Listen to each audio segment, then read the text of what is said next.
اعوذ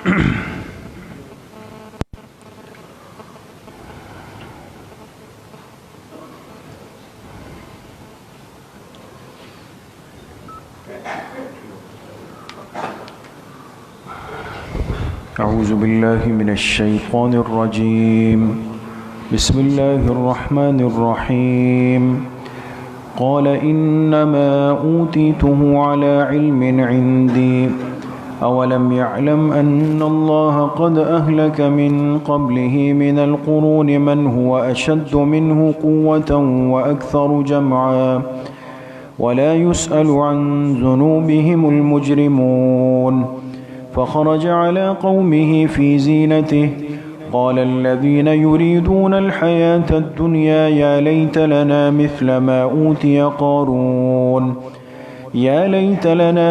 ما أوتي قارون إنه لذو حظ عظيم وقال الذين أوتوا العلم ويلكم ثواب الله خير لمن آمن وعمل صالحا ولا يلقاها إلا الصابرون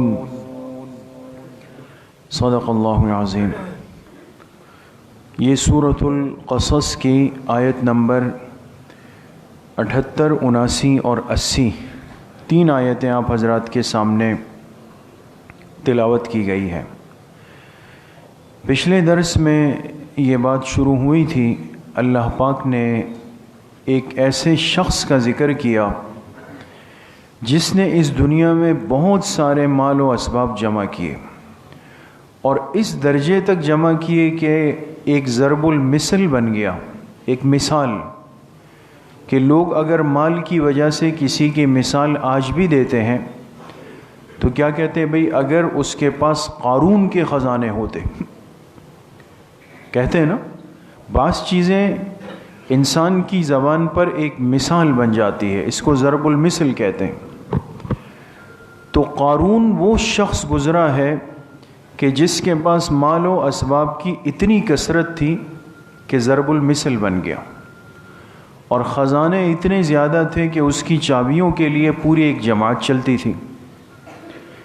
لیکن ان چیزوں کے ہوتے ہوئے ایک بہت بڑی کمی جو اس شخص کے اندر تھی، وہ کیا تھی کہ وہ ایمان سے محروم تھا، اور جب انسان ایمان سے محروم ہو تو اس میں بہت ساری خرابیاں روحانی طور پہ پیدا ہو جاتی ہیں۔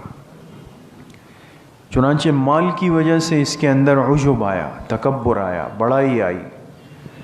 لوگوں نے اس کو کہا کہ دیکھو یہ نعمتیں اللہ نے آپ پہ کی ہیں، اور جس اللہ نے آپ کے ساتھ یہ نعمتیں کی ہے تو آپ اس اللہ کے احسانات کا بدلہ ادا کرنے کی کوشش کریں، لوگوں کے ساتھ اچھا کریں، بھلا کریں۔ لیکن قارون کا جواب کچھ اور تھا۔ اس نے کیا جواب دیا؟ اس کا تذکرہ اللہ پاک نے آج کی ان آیات میں فرمایا ہے۔ قارون نے کہا انما اوتیتہ علی علم عندی، بے شک یہ مال جو مجھے دیا گیا یہ تو میرا ذاتی ہنر ہے، میرا ذاتی ہنر، ذاتی کمال ہے۔ اولم یعلم، اللہ پاک نے جواب دیا کیا یہ نہیں جانتا کہ ان اللہ قد اہلک من قبلہ من القرون، کہ بے شک اللہ تعالیٰ نے اس سے پہلے کتنی ہی جماعتوں کو، قوموں کو ہلاک کیا، من ہوا اشد منہ قوتاً، جو طاقت میں بھی اس سے زیادہ تھی، وَأَكْثَرُ جَمْعًا، اور مال جمع کرنے میں بھی اس سے بڑھ کر تھی، لیکن ہلاک ہو گئی۔ وَلَا يُسْأَلُ عَنْ ذُنُوبِهِمُ الْمُجْرِمُونَ، اور قیامت کے دن مجرمین سے ان کے گناہوں کے بارے میں پوچھا نہیں جائے گا، تحقیق نہیں ہوگی کہ بھئی کیے یا نہیں کیے، یہ سوال نہیں ہوگا۔ فَخَرَجَ عَلَى قَوْمِهِ فِي زِينَتِهِ، پھر یہ قارون ایک دن نکلا اپنی قوم کے اندر بڑے ٹھاٹ باٹ میں۔ ٹھاٹ باٹ جانتے ہیں نا، انسان ایک کر و فر میں تکبر کے ساتھ نکلے، تو یہ نکلا اپنی قوم میں بڑے ٹھاٹ باٹ میں۔ قال الذین یریدون الحیات الدنیا، اس کو دیکھ کر ان لوگوں نے جو دنیا کی زندگی کے طلبگار تھے، انہوں نے جب اس کو دیکھا تو کہا یا لیت لنا مثل ما اوتی قارون، کاش ہمیں بھی اسی طرح مال ملتا جیسے قارون کو دیا گیا. انہ لذو حظ عظیم، اس کے پاس تو مال کا بہت بڑا حصہ ہے. وقال الذین اوتوا العلم، لیکن جو لوگ سمجھ والے تھے، علم والے تھے، انہوں نے جب یہ بات سنی تو کہنے لگے ویلکم، تمہارا ناس ہو. جو لوگ قارون کو دیکھ کر کے حرص کر رہے تھے نا کہ بھئی ہم بھی ایسے ہو جائیں، تو ان لوگوں نے ان سے کہا تمہارا ناس ہو. ثواب اللہ خیر لمن آمن وعمل صالحا، اللہ کا جو کچھ دیا ہوا ہے وہ زیادہ بہتر ہے اس شخص کے لیے جو ایمان لایا اور نیک اعمال کی. ولا یلقاها الا الصابرون، اور اللہ کی نعمتیں نہیں دی جاتی ہے مگر صبر کرنے والوں. تو یہ ان آیات کا ترجمہ ہے دوستو، اور بڑی اہم آیات ہیں ہمارے لیے، خاص طور پہ آج کل کی اس مادی زندگی میں اور تیز رفتار دنیا کے اندر. اس لیے کہ اگر ہم اپنے اوپر غور کریں دوستو، تو ہر انسان دل میں کثرت مال کا شدید طلبگار، حرص شدید لے کر ہر انسان بیٹھا ہوا ہے. کیا دنیا دار اور کیا دیندار، کیا چھوٹا ہے اور کیا بڑا ہے. ہر آدمی کی سوچ بن گئی ہے، سوچ کہ بھئی مال ہی اصل ہے، مال ہی سب کچھ ہے، مال ہی عزت ہے، مال ہی قبولیت ہے، مال ہی سب ہے. چاہے میں بولوں نہ بولوں اور چاہے میں اس کی نفی بھی کروں زبان سے، لیکن شاید زبان کے ساتھ میرے دل کے جذبات کا میل نہیں ہوگا، میلان نہیں ہوگا اس کا. حرص شدید آج دلوں کے اندر بیٹھ چکا ہے. اس لیے یہ وہ مرض ہے جس کو خود جناب نبی کریم صلی اللہ علیہ وسلم نے بھی فتنۃ امتی المال، میری امت کے لیے بڑا فتنہ مال ہوگا، مال، اس کے ذریعے سے میری امت کی آزمائش ہوگی. تو اس لیے اللہ پاک نے ایک ایسے شخص کی مثال دی، قارون کی، جس کے پاس دنیا بہت زیادہ تھی، بہت زیادہ جمع کر لی. جمع کیسے کی اس کا تذکرہ پچھلے درس میں آیا، یاد ہے آپ کو؟ ظلماً جمع کی. فرعون نے اس کو اپنا نائب بنایا، ذمہ دار بنایا کہ بھئی لوگوں پہ ظلم کرو، غلط طریقے سے، کسی بھی طریقے سے ان سے مال جمع کرو، آدھا آپ کا آدھا میرا ہوگا، اور باقی کوئی آپ کو ہاتھ تو لگا نہیں سکتا، اس لیے کہ آپ کی بیک پر اور آپ کی سرپرستی کے لیے میں موجود ہوں. تو ظالم اگر اپنے لیے کوئی نائب تلاش کر لے، کوئی چیلا چانٹا بنا لے اور اس کو کہے کہ بھئی آپ کریں، اور باقی خوف مت رکھیں، ہمارا ہاتھ آپ کے سر پہ. یہ تو زمانے قدیم سے میرے عزیزوں دوستوں بزرگوں ایک دستور ہے ظلم کا، کہ بڑا ظالم پس منظر پہ نہیں ہوتا، وہ پس پردہ ہوتا ہے، پیچھے ہوتا ہے، اور وہ کسی چھوٹے کو اپنا نائب بنا کے آگے کر دیتا ہے، اور اس کو یہ حوصلہ دے دیتا ہے کہ بھئی آپ جمع کریں، آپ کا بھی حصہ ہوگا، میرا بھی حصہ ہوگا، باقی آپ کو امن حاصل ہوگا، کوئی آپ کو کچھ کہہ نہیں سکے گا. اس بنیاد پہ قارون نے لوگوں پہ ظلم کیا، زیادتی کی، کسی بھی عنوان سے ان سے خوب مال جمع کیا، اور یہ مال و اسباب اس کے پاس جمع ہو گئے. اچھا، اب لوگوں نے اس کو سمجھانے کی کوشش کی تو کہا کہ انما اوتیتہ علی علم عندی. یہ جملہ بہت قابل غور ہے. کہا یہ مال جو میں نے جمع کیا ہے یہ میرا ذاتی علم ہے، یہ تو میرا ہنر اور فنکاری ہے. مفسرین نے لکھا کہ اس سے مراد کیا تھی؟ تدبیر معاش. معاش کہتے ہیں دنیا کمانے کو، اور تدبیر کہتے ہیں اس کے طریقوں کو. بھئی آج دنیا میں دنیا کمانے کے طریقے لوگ سیکھنا چاہتے ہیں نا. بھئی میں فلاں سے مشورہ کرنے جا رہا ہوں کہ بھئی یہ کاروبار کرنا ہے، کیا طریقہ ہوگا اس کا؟ یہ تدبیر کہلاتی ہے، اور تدبیر معاش. قارون کا اشارہ یہ تھا کہ یہ ساری کمائی ہوئی جو دولت ہے اس کے پیچھے تدبیر میری ذاتی ہے، فکر تو میری ہے، میں نے اپنا دماغ لڑایا ہے، اپنی عقل لڑائی ہے، محنت کی ہے، اور خون پسینہ ایک کیا ہے، تب جا کر اتنے سارے مال و اسباب میرے پاس جمع ہو گئے۔ تو بعض دفعہ انسان اپنے مال و اسباب کو دیکھ کر، آج عام نہیں ہے دوست، آج بھی لوگ کہتے ہیں بھئی ہم نے بڑی محنتیں کی ہے، ہم نے خون پسینہ ایک کیا ہے، ہم نے نہ رات دیکھا ہے نہ دن دیکھا ہے، ہم نے بڑی قربانیاں دے کر یہ سب کچھ بنایا ہے، اس کو جمع۔ ایک جملے میں اللہ پاک کا کوئی تذکرہ نہیں ہوتا، نہ اللہ کی نعمتوں کا، نہ اللہ کے احسانات کا، سب ذاتی محنت، میرا کمال، میری سوچ، میری فکر، میری پرواہ، میرا خون پسینہ، میرا رات دن، ایسی گردان ہوتی ہے کہ جیسے دنیا اس کے بلبوتے پہ چل گئی۔ یہ بہت خطرناک ہے دوستو۔ اس لیے صاحب ایمان ایسا نہیں ہے، اس کے پاس چاہے جتنی بھی دنیا آ جائے حلال طریقے سے، وہ ہر نعمت کی نسبت اللہ کی ذات کی طرف کرتا ہے، اللہ کی ذات کی طرف، اس لیے کہ انسان کا ذاتی کچھ بھی نہیں ہے۔ بہت زیادہ یہ کہیں کہ جی محنت میری ہے، دوڑ دھوپ میری ہے، فکر میری ہے، دماغ میں نے لڑایا ہے، تو سوال یہ کہ یہ دماغ دیا کس نے؟ اگر یہ دماغ اللہ پاک لے لے تو آپ کیا کر سکتے؟ اور چلیں یہ بھی ہوا، علماء نے لکھا، ایک انسان کہے نہیں میں نے بہت اپنا دماغ گھمایا ہے، علم حاصل کیا ہے، فکر کی ہے، محنت کی ہے، تب جا کے یہ، لیکن یہ جو کمائی کے ذرائع ہے، یہ جو خریدار آتا ہے نا، یہ کون بھیجتا ہے؟ کتنے لوگوں کو آپ نہیں دیکھتے دنیا میں بڑی بڑی دکانیں لگا کر بیٹھ گئے، فیکٹریاں لگا کر بیٹھ گئے، وہ کہتے ہیں برابر والے سے ہر ایک لے رہا ہے، میں اس کے برابر میں وہی چیز بیچ رہا ہوں، کوئی نہیں لے رہا۔ ہوتا ہی نہیں ہوتا دوست۔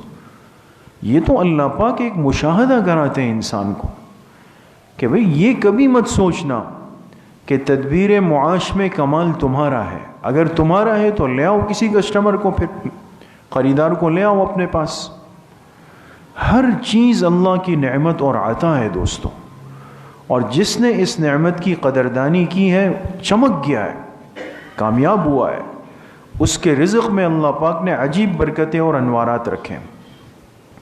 یہ قارون کا مزاج ہے کہ اپنے معاش کو اپنی ذات کی تدبیر کی طرف منسوب کرے کہ بھئی یہ میرا کمال ہے، میں نے ایسا کیا۔ تو اس نے ان لوگوں کو کہا کہ جی یہ تو سب میرا کمال ہے، میں نے کیا ہے۔ اللہ پاک نے اس کو جواب دیا کہ اس سے ذرا کہو کہ تم سے پہلے کتنے لوگ گزرے ہیں جن کے پاس تم سے زیادہ مال تھا، تم سے زیادہ عقل تھی، سب کچھ تھا، وہ کیوں ہلاک ہو گئے؟ اگر انسان اپنے ہی بلبوتے پہ سب کچھ کر سکتا ہے تو اللہ کی پکڑ میں کیوں آ جاتا ہے؟ معلوم ہوا کوئی بڑی طاقت ہے جو انسان کو پکڑ بھی سکتی ہے، انسان کو دے بھی سکتی ہے، انسان سے لے بھی سکتی ہے۔ اس لیے میرے عزیزوں، دوستوں، بزرگوں، سب سے پہلی بات تو یہ ہے کہ ایک صاحب ایمان ہونے کی حیثیت سے ہمیں اپنے ان جملوں پر، تعبیرات پہ آج غور کرنے کی بہت بڑی ضرورت ہے، بہت بڑی ضرورت ہے۔ ہر چیز کو اپنی محنت کہنا اور اس کی گردان لگا دینا، یہ بہت بڑی خطرے کی بات ہے۔ اس لیے صاحب ایمان ہر نعمت کی نسبت کس ذات کی طرف کرتا ہے؟ اللہ کی طرف۔ بھائی اللہ پاک نے دیا ہے، اللہ نے میری حیثیت سے زیادہ دیا ہے، میرے ظرف سے زیادہ دیا ہے، میری محنت سے زیادہ دیا ہے، اللہ کا شکر ادا کرنے والا بنتا ہے، تب جا کر اللہ پاک اس میں برکت ڈالتے ہیں دوستو۔ دوسری بات کہ جب یہ دنیا پرست آدمی قارون جب یہ باہر نکلتا تو مال و اسباب جس کے پاس زیادہ ہو تو اس کے دائیں بائیں ہٹو بچو زیادہ ہوتی ہے، لوگ راستے بناتے ہیں اس کے لیے۔ دنیا کی بنیاد پر اور دنیا کے مال کی بنیاد پر کسی کے لیے راستہ بنانا اور اس کو پروٹوکول دینا، ظاہر سی بات ہے کہ یہ کوئی اس کی محبوبیت اور مقبولیت کی کوئی دلیل نہیں ہے دوستو۔ ٹھیک ہے، ترتیب ہو سکتی ہے کہ بھئی چونکہ یہ فلاں منصب فلاں عہدے پر ہے تو احتیاط کا تقاضا یہ تھا کہ اس کے لیے یہ کیا جائے، یہ کیا، یہ ترتیب ہے اور ہونی چاہیے۔ لیکن یہ بات ذہن نشین کر لیں کہ دنیا طلب اور دنیا پرست آدمی کے لیے یہ سارے انتظام کرنا یہ کوئی پسندیدہ امر نہیں ہے کہ ہم اس کو دیکھ کر رال ٹپکائیں۔ یہ جو آج ہمارا مزاج ہے نا کہ کوئی یہاں سے گزرے گا تو سب جمع ہو جائیں گے، ایک دوسرے کے اوپر گر رہے ہیں، دھکم پیل ہو رہی ہے، کیا ہوا جی فلاں گزر رہے ہیں، میں اس کو دیکھنا چاہتا ہوں، میں اس کو دیکھنا چاہتا ہوں۔ ہمارے حضرت شیخ مفتی رشید احمد صاحب رحمۃ اللہ علیہ نے اپنا ایک واقعہ لکھا، فرمایا ہم حرم شریف میں طواف کر رہے تھے مکہ مکرمہ میں، تو اتنے میں اچانک جو شرطی تھے، جو مسجد حرام کے جو سیکیورٹی ہوتی ہے، انہوں نے ایک دم آ کے جو ہے نا وہ خانہ کعبہ کے ارد گرد ایک حلقہ بنانا شروع کر دیا۔ یہ جو حضرات گئے ہیں اللہ سب کو حاضری نصیب فرمائے، تو یہ منظر دیکھا ہوگا کہ کبھی کوئی ذمہ دار ملک کے بڑے یا کوئی آ جائیں تو ان کو خاص طور پہ ان کے لیے مطاف کی کچھ جگہ خالی کر دیتے، تو کہا کہ وہ کسی ملک کے سربراہ آئے ہوں گے تو ان کے لیے انہوں نے سیکیورٹی نے ایک دائرہ بنانا شروع کر دیا۔ اب یہ سوچ تو ہمارے پاس ہے نہیں کہ میں وہاں گیا کیوں، تو حضرت نے فرمایا کہ لوگ جو طواف کر رہے وہ طواف گیا اور جا کے جو ہے وہ اب دیکھ رہے ہیں کہ جی درمیان میں کس کو لایا جا رہا ہے، یہ پروٹوکول کس کو مل رہا ہے۔ تو حضرت نے فرمایا کہ میں جب طواف کر رہا تھا تو ہمارے ایک پاکستان کے ساتھی تھے میرے ساتھ طواف کر رہے تھے، تو وہ بھی ایک دم جا کے بھاگ کے گئے، اور قد اب چھوٹا ہے، قد چھوٹا ہے اور آگے لوگ کھڑے ہیں لیکن دیکھنا تو ہے کہ کون ہے، تو کہا اب یہ آدمی جو قد کا چھوٹا ہے یہ چھلانگ لگا کے اوپر جاتا ہے، بار بار چھلانگ لگا کے اوپر کہ مجھے وہ نظر آ جائے اندر۔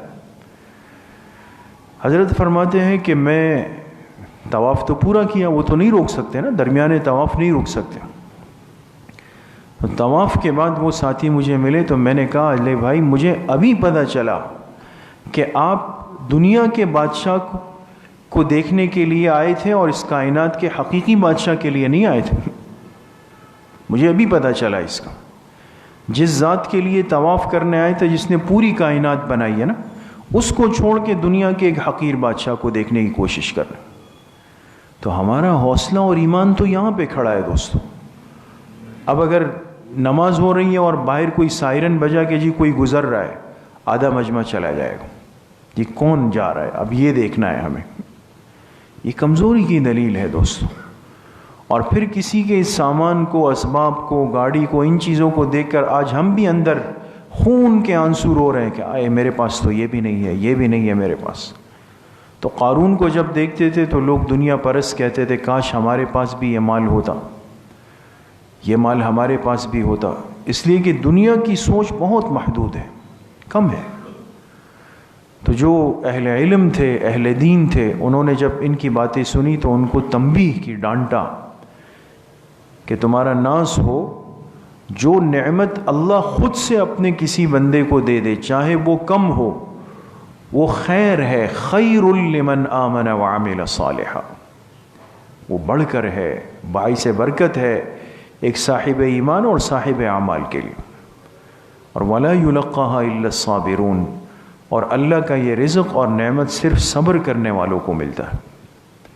اس لیے میرے عزیزوں، دوستوں، بزرگوں، یہ ساری چیزیں جو آج ہمیں مرعوب کرتی ہیں، متاثر کرتی ہے، اور ہم ایک احساس کمتری کا شکار ہو جاتے ہیں صرف اس بنیاد پر کہ میرے پاس دنیا کم ہے اور میرے پاس دنیا کے اسباب کم ہیں۔ یاد رکھیں یہ ایک بوجھ ہے، جتنا زیادہ ہوتا رہے گا حساب اتنا زیادہ ہوگا، اور جتنا یہ بوجھ کم ہے، کم سے کم ہے، حساب کتاب اتنا کم ہے نا۔ اس لیے آپ دیکھیں نا، ایک آدمی سفر پہ جاتا ہے تو کیا کہتے ہیں بھائی، اچھا اس ایئر لائن میں کتنے کے جی علاوہ، کہتے ہیں بھائی 30 کے جی۔ اب بیگ بنا لیا بڑا یا 2 بنا لیے، تو آپ بتائیں کہ جس کو یہ خطرہ ہو کہ میرا جو لگیج ہے، بیگ ہے، یہ زیادہ ہوگا، یہ ایئرپورٹ جاتے ہوئے مطمئن ہوگا یا پریشان ہوگا؟ پریشان۔ کیوں پریشان ہے؟ اس لیے کہ حد لکھی ہوئی ہے کہ 30 کلو سے اوپر نہیں ہو، اور مجھے میرا سامان زیادہ لگ رہا ہے۔ اس دنیا میں زیادہ سے زیادہ کیا ہوگا، وہ وہاں آپ سے کچھ پیسے وصول کر لیں گے، پھر آپ چلے جائیں گے۔ لیکن جب تک معاملات نہیں ہوتے ہم پریشان، گھر والے پیچھے سے فون کر رہے ہیں کہ جی آپ امیگریشن ہوئی نہیں ہوئی، اور یہ سلسلہ پریشانی کا۔ تو یہاں تو دنیا گئے آ گئے ختم ہو گیا، لیکن اگر یہ بوجھ زیادہ لے کر آخرت میں گئے تو وہاں کیا ہوگا دوست؟ وہاں تو ایک ایک چیز ہے، ایک ایک رائی ہے، ایک ایک لمحہ ہے، ایک ایک پائی ہے. بتاؤ بھائی، اب اس کا حساب دو، اب اس کا حساب دو، اب اس کا حساب. اس لیے جو مقربین ہوتے ہیں دوستو، دنیا کا زیادہ بوجھ اپنے اوپر نہیں رکھتے. جتنا ضرورت کا ہے ہم اپنے پاس رکھیں، جتنا زائد ہے، اضافی ہے، میری ضرورت سے نکل گیا، اس کو صدقہ کر دیں، اس کو انفاق کر دیں، اللہ کے راستے میں دے دیں. یہ جو آج ایک مزاج بنا ہے نا کہ بس چیز لا کے جمع کرنی ہے، لا کے جمع کرنی ہے، لا کے جمع. اس دن مستورات کا بیان تھا، ہفتے کے دن جو ہوتا ہے، اس میں نے یہی عرض کیا کہ ہمارے ہاں عموماً اور مستورات میں خاص طور پہ ایک مزاج بن چکا ہے کہ ضرورت کے عنوان سے نئی چیز لیں گے، ہے نا. اے بھائی سردی آ گئی، ہمارے پاس تو کمبل ہے ہی نہیں، تو مرد حضرات سمجھیں گے کہ شاید واقعی گھر والے پریشان ہیں. جا کے نیا کمبل خرید کے جب لائیں گے تو یہی خاتون کیا کرے گی، اس کو رکھے، یہ محفوظ کر لیتے ہیں جب تک پرانا والا آپ استعمال کریں گے. ہے یا نہیں دوستو؟ ہے نا. وہ پرانا جو ہے وہ بھی جمع ہو رہا ہے، نیا بھی جمع ہو رہا ہے. اب یہ انفاق کی عادت اور مزاج ختم ہو گیا نا، اب دل میں مال کی حرص پہاڑ کی طرح بن گئی، کیونکہ پہلے نہیں تھا، بڑوں میں نہیں تھا. اس لیے ہمیشہ کیا ہے، نئی چیز اللہ پاک نے دی، پرانی کو دوسرے ہاتھ سے خرچ کر دیں، اس کو اللہ کے نام پہ دے دیں. اس سے کیا ہوتا ہے، حرص مال انسان کے اندر سے ختم ہو جاتی ہیں. تو بہرحال یہ باتیں آج کی ان آیات میں تھی، اور پھر اس قارون کا انجام کیا ہوا وہ انشاءاللہ کل کے درس میں. اللہ پاک مجھے بھی آپ سب کو صحیح عمل کی توفیق نصیب فرمائے. انشاءاللہ کل بھی حسب ترتیب صبح 11 بجے سے 11:30 بجے تک بنات کے مدرسے میں مستورات کی اصلاحی مجلس ہوگی، اور عصر کی نماز کے بعد انشاءاللہ مسجد میں بیان اور ذکر کی مجلس ہوگی. الحمدللہ رب العالمین.